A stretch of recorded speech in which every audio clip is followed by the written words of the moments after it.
जीरकपुर के ward number 27 की कांग्रेसी पार्षद रेनू नेहरू के आवास पर देर रात हुए हंगामे ने बड़ा राजनीतिक विवाद खड़ा कर दिया है। सीसीटीवी फुटेज में आम आदमी पार्टी नेता प्रताप विर्क को एक युवक को थप्पड़ मारते हुए देखा गया है। पार्षद रेनू नेहरू ने आरोप लगाया कि शुक्रवार रात करीब 11:30 बजे विर्क अपने समर्थकों के साथ उनके घर पहुंचे, गाली गलौज की और हंगामा किया। उन्होंने बताया कि उस समय वह घर पर अकेली थी और उन्होंने तुरंत पुलिस को शिकायत दी। वीडियो फुटेज सामने आने के बाद विपक्षी दलों ने आप पर अपने नेताओं पर लगाम लगाने में नाकाम रहने का आरोप लगाया। वहीं प्रताप विर्क ने सभी आरोपों को साजिश करार देकर खारिज किया। स्थानीय लोग आरोप लगा रहे हैं कि विर्क पुलिस प्रशासन में गहरी पकड़ रखते हैं और इसी कारण अक्सर कार्रवाई से बच निकलते हैं। अब सीसीटीवी सबूतों के बाद पुलिस जांच पर सबकी नजर टिकी है। मैम ਤੁਸੀਂ ਵਾਰਡ ਨੰਬਰ 27 ਦੇ ਜੀਰਕਪੁਰ ਦੇ ਪਾਰਸ਼ਦ ਨੇ ਤੇ ਕੱਲ ਤੇ ਰਾਤ ਜਿਹੜੇ ਕਿ ਤੁਹਾਡੇ ਘਰ ਦੇ ਬਾਹਰ 15 ਤੋਂ 20 ਮੁੰਡੇ ਜਿਹੜੇ ਕਿ ਆ ਕੇ ਬਾਹਰ ਖੜੇ ਸੀ, ਕੀ ਕਾਰਨ ਸੀ, ਕਿ ਪੂਰਾ ਕੀ ਮਾਮਲਾ ਸੀ? ਸਾਨੂੰ ਭਾਜੀ ਕੁਝ ਨਹੀਂ ਪਤਾ ਵੀ ਉਹ ਕਿਉਂ ਕਿਸ ਮਾਮਲੇ ਤੇ ਆਏ ਸੀਗੇ। मेरे हस्बैंड पवन नेहरू जी, मेरा बेटा शुभम नेहरू ये घर पे नहीं थे। कोई 11 बजने को 5-10 मिनट पहले ही मुझे फ़ोन आया शुभम का कि मम्मा हम थोड़ा लेट हो जाएंगे, भाई आप खाना खुना खा लो। तो मेरे पास 2 बच्चे रहते हैं, उनके कोई मम्मी पापा वगैरह है नहीं है, हमारे पास ही रह रहे। तो वो बेटे को मैंने बोला कि जा बेटा लॉक लगाया गेट पे, जब आएंगे तो मैं कहा हम ओपन कर देंगे गेट। तो वो अभी 5 मिनट पहले ही गेट बंद करके ऊपर जैसे ही आया तो बाहर से ना हूटरों की आवाज़ें आ रही गाड़ियों के। तो मुझे ये लगा कि शायद शिवालिक बिहार में 2-3 घंटे पहले हमें कॉल आई थी कि किसी कोई फंदा लगा के पक्के से लटका हुआ है। तो मुझे लगा शायद भाई पुलिस आई होगी तो वो राउंड पे होगी, देख रही होंगी। तो मेरे माइंड में तो 1% भी नहीं था कि कोई हमारे घर के नीचे आ रहा है। जैसे ही मतलब मैंने आवाज़ें सुनी तो मैं कैमरे की तरफ गई, अपने जो घर में कैमरे लगा रखे हैं हमने, तो मैं वो उसको देखने लगी। देखा तो 15-20 गाड़ियाँ मेरे घर के पास नीचे खड़ी है और एक आगे जो सबसे पहले गाड़ी थी वो मतलब फोटोएं बनाता हुआ चला हुआ था लड़का, उसका नाम रामू है। उसके बाद उसने वो सारे जने उतरे गाड़ी से उतरने के बाद हमारे गेट के पास आए और रामू ने मेरे गेट की बेल बजाई, 2-3 बार बजाई। मैंने मतलब कोई रिस्पांस नहीं हमने दिया। फिर तीसरी बार बजाई, फिर मैंने उसको बेटे को बोला, छोटे वाले को, कि तू जा बाहर देख जरा कौन है बाहर। तो वो लड़का गया, उसने लड़के ने पहचान लिया कि कोई रामू है, लड़का यहीं का ही रहने वाला है वो। तो उसने बोला रामू भैया, भाई घर पे ना तो शुभम है और ना ही दादू है। तो वो कहता है कि क्या कहते प्रताप विर्क जी बोलते हैं कि अगर प्रताप विर्क कौन है?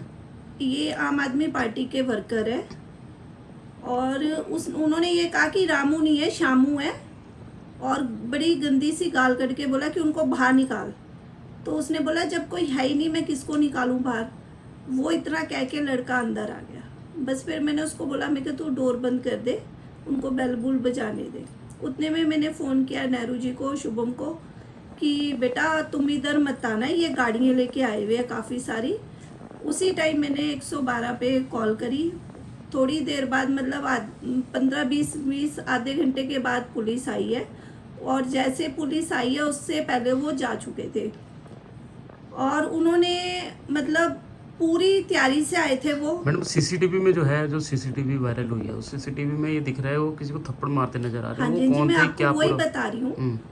उसके अंदर क्या हुआ कि जब मैंने उसको बेटे को अंदर बुलाया, अंदर आया वो बेटा, उसके थोड़ी देर बाद हमारे पड़ोस में अमन नागर लड़का है, मेरे शुभम का हानि है, शुभम से छोटा है, उन्होंने उसको इशारा करके बुलाया और वो प्रताप विर्क जी उनको, उस लड़के को बहुत अच्छे से जानते हैं। ऐसा नहीं है, पहले वो प्रताप विर्क जी के कई बारी मिला है, मीटिंगों में गया है, उनके साथ कई बातचीत भी करी है उन्होंने, मतलब अच्छे से जानते हैं वो आया, उन्होंने लड़के ने उनके पैर छुए, बड़े प्यार से मिला है।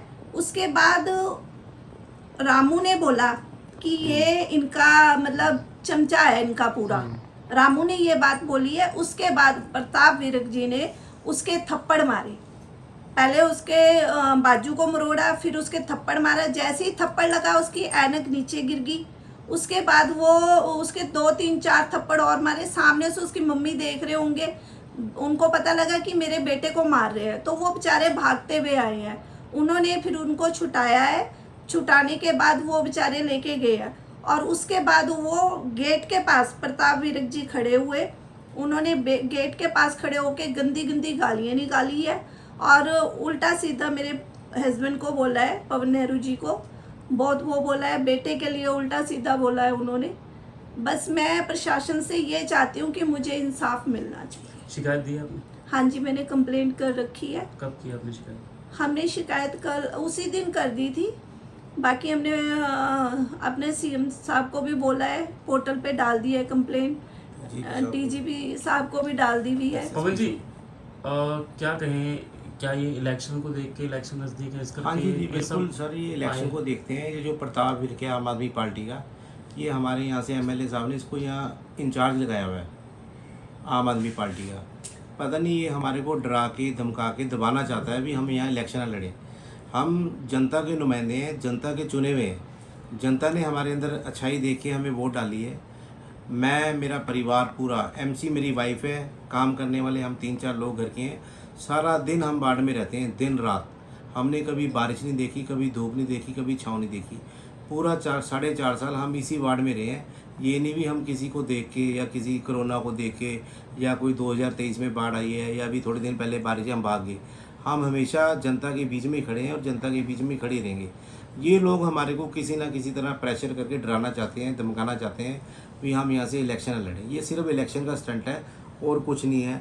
आज भी न्यूज़पेपर में आया है भी इन लोगों ने लिखा है भी कोई प्लाट का विवाद है। हमारा किसी के साथ कोई प्लाट का विवाद नहीं है, ना ही हमारा कोई ऐसा काम है, ना ही हम प्लाट बेचते हैं, ना खरीदते हैं। हमारा अपना कारोबार है, हम अपने कारोबार में अपने घर में बड़े खुश हैं। मैंने इलेक्शन से पहले, इलेक्शन को 4-4.5 साल हो गए, इससे मैंने आज से 8-10 साल पहले मैंने लाखों रुपए यहाँ पे अपने वार्ड में लगा दिए। वार्ड के लिए बड़े बड़े गेट, वार्ड झूले, बड़े बड़े बेंच, काफ़ी मैंने यहाँ पे काम किए, लोगों की बड़ी मदद की।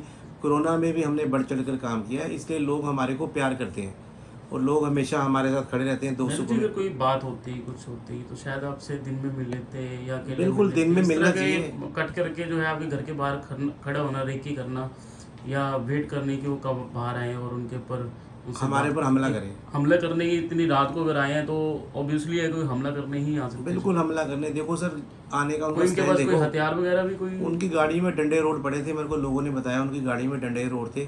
भी शुक्र आप यहाँ नहीं थे, अगर शायद हम होते हैं। शराब में बिल्कुल धुत थे वो, इतनी उन्होंने शराब पी हुई थी, उनको कुछ नहीं पता है किसी घर में किस हिसाब से जाते हैं। हाँ, हर एक बंदे की फैमिली है, हर एक का परिवार है। शायद जी। मेरे प्रताप विरक जी का भी परिवार होगा, उनके भी माँ बाप, भाई बहन, पति पत्नी होंगे। पंजाब में आप सरकार है, एमएलए भी जो है आम आदमी पार्टी का है, ऐसे में कैसे देखते हैं, क्या लगता है आपको कि पुलिस प्रशासन भी कहता है कि जिसका एमएलए उसी का सच, उसी का डीसी? बिल्कुल सर, ये तो एक सच्चाई है। आपको लगता है कि इस मामले में कार्रवाई होगी? बिल्कुल कार्रवाई होगी सर। हमने कार्रवाई आज पुलिस स्टेशन में कंप्लेंट करा दी है, कल भी डीजीपी पोर्टल में डाली है, एसएसपी साहब को डाली है, सीएम साहब को डाली है, हर तरफ हमने कंप्लेंट कर दी है। कल हमने प्रेस कॉन्फ्रेंस भी की है। अगर कोई प्लाटों का विवाद है, मैं कहता हूँ प्लाटों की पूरी जांच की जाए, वो किसके प्लाट है, कौन उसका मालिक है। हमारे पास वीडियो है, हमारे पास सबूत है, उनके पास क्या सबूत है भी मैंने ताले तोड़े। किसी के घर के या किसी के प्लाट के ताले तोड़ने का मेरे को कोई हक नहीं है, ना मैं कभी आज तक वहाँ पे गया हूँ। वहाँ पड़ोसी रहते हैं, किसी भी पड़ोस से वहाँ पूछ सकते हो। नेहरू जी, कोई और विवाद हो किसी चीज़ को लेकर? जो नहीं, मन किसी में तरह का अनक हो कोई उनके? विवाद नहीं है। कोई विवाद होता, इनका प्रताप विरक जी का फर्ज बनता है भी मेरे को फ़ोन करते, चाहे मेरे घर पे भी आके मेरे को फ़ोन करते हैं भी ऐसा कोई है बातचीत। ऐसी कोई बातचीत नहीं, हमारा कोई किसी तरह का लड़ाई झगड़ा नहीं इनसे। पता नहीं ये शराब के नशे में किसी ने कोई इनको भड़का दिया या कहा सुनी में आए और उस हिसाब से यहाँ पे है। तो कार्रवाई नहीं होती है तो क्या कुछ अगला आपका? अगर हमारी पुलिस कार्रवाई नहीं होती तो हम ऊपर जो सीनियर ऑफिसर है हम उनके पास जाएंगे। हम बस सिर्फ अपनी क्योंकि एक परिवार की आम सुरक्षा में नागरिक जाता पर हूँ। नहीं है, एरिया काउंसलर के घर की बाहर की बात है। वो देखो, पुलिस वालों को मेरे ख्याल वीडियो में कहते हुए सुन रहे हैं, अगर मेरे पास एफआईआर हुई, मेरे ऊपर पर्चा हुआ प्रताप विरक जी, तो मैं नेहरू के लड़की के ऊपर स्मैक का पर्चा डालूंगा। मतलब इनकी मंशा है भी हमारे पर पर्चा दर्ज कराएं, किसी भी तरह का पर्चा दर्ज कराएं, हमारे को डराए धमकाएं और ये इलेक्शन यहाँ से जीतें। इलेक्शन जीतना और इलेक्शन हारना मेरे हाथ में नहीं है। ये सब ऊपर वाले के हाथ में और जनता के हाथ में है। इलेक्शन के अंदर जनता भगवान है, जनता ही सही नुमाइंदा चुनती है। अगर इनका अभी इलेक्शन से पहले ये हाल है, इलेक्शन जीत के ये लोग क्या करेंगे जनता के साथ, पब्लिक क्या करेगी अगर इतनी इनकी अभी से इतनी गुंडागर्दी है। वहीं इस घटना में नाम लिए जा रहे आप नेता प्रताप वित्त ने सभी आरोपों को सिरे खारिज किया है। उन्होंने कहा कि यह उनके और उनकी पार्टी के खिलाफ एक साजिश और उनका इस घटना से कोई लेना देना नहीं है। मामला गंभीर होने के कारण इसने स्थानीय राजनीति में तनाव पैदा कर दिया है। अब सभी की नज़र पुलिस जांच पर टिकी है कि वह इस हंगामे की सच्चाई का पता लगा पाती है या नहीं।